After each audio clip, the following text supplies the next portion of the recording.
tôi cha có dùng món nông nghiệp ô lúa đâu cũ, ấy giờ nó có dùng lấy cha, có cũ thì tàu cá trả cá lò, cũ lúc xưa chỉ qua, là cũ lúc có mua nếp tăng dữ dằn,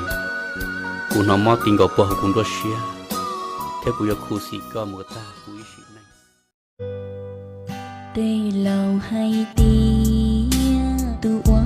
say gió yêu tia, chỉ ta yêu tia, trái nhung thâu muôn tàu sông, chỉ ta yêu anh trốn, có nữ tôi cho yêu muôn, chỉ ta yêu anh.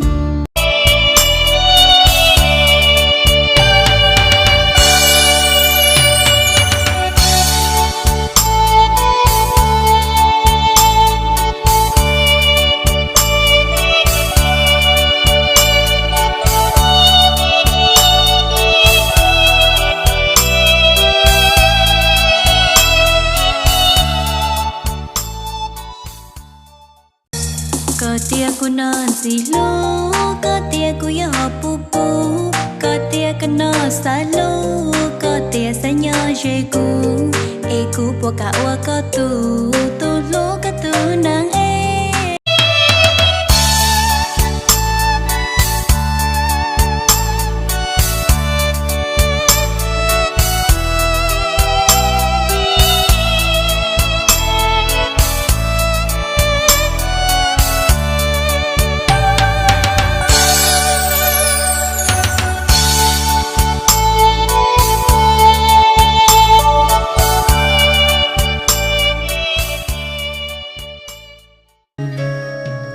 chỉ tao có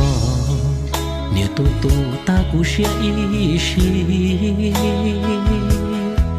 tràn tu đi trâu cũng cho nhẹ kê tua chỉ tao có bùa qua khó mùa đi ta Lúc chế bé châu sông đờ giờ ý lúc sông của cuốn tròn sông nhớ cho họ cũng cho kết lúa ý chỉ năng lâu lên nó cú yên chỉ cho cá mua đuổi ý rồi cú giờ sọ cú lúc xem bộ lấy rộng đờ rồi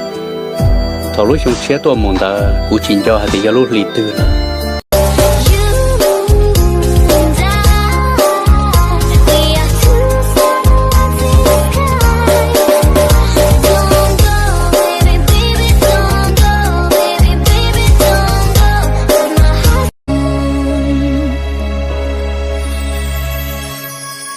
今生已不再寻觅逝去的容颜，叹息。Lúa rong gạo chè, lúa viên diêu rong gạo, họ yêu chiều gạo chè, yêu viên diêu chiều gạo, ê chúng mình đang làm say liều, ôi cha. Gió có lưu xia mơ số nữ đâu nữ số mò đâu mò